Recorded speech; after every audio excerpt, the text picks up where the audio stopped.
There may be occasions, rarely, where you need to suspend somebody during a disciplinary investigation. Suspension isn't something that should be used lightly, and you shouldn't be using it often. So I'd recommend that you take specific advice if you do need to suspend somebody. But the sort of circumstances where you might need to suspend are where you need to protect the investigation. So if you think that having somebody in work will influence the investigation, let's say influence what witnesses come forward or evidence that you may find, then you may need to suspend somebody.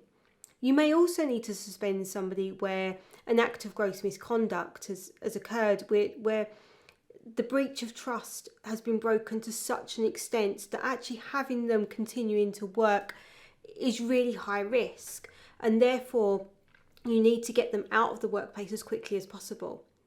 But do remember that this is a neutral act.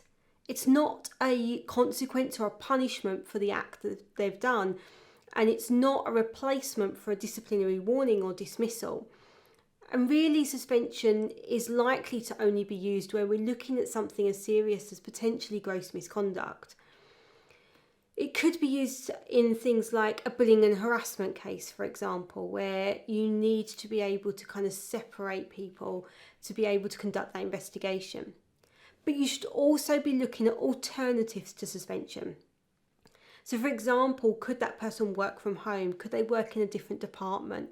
Is there other work that they could do, which means that they're not influencing the investigation, or they can be supervised more closely, but you can avoid suspension? Because while suspension is a neutral act, the reality is it's never that neutral. Somebody has suddenly been out of the workplace. You've got to keep it confidential, so you can't tell people what's going on, but we all know the jungle drums can kind of go and people can gossip, and this person, let's say they then get found to be not guilty of the allegation that they're accused of, and you bring them back into the workplace, that can be very difficult for them to come back in.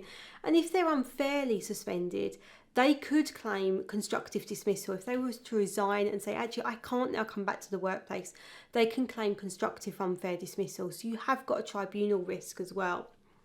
So if you are considering suspending somebody, make sure that you're only using it in rare circumstances where there is no alternative, where you need to either protect the investigation or the business. You need to make sure that the suspension is for the shortest possible period of time and that you fully pay them during the period of suspension.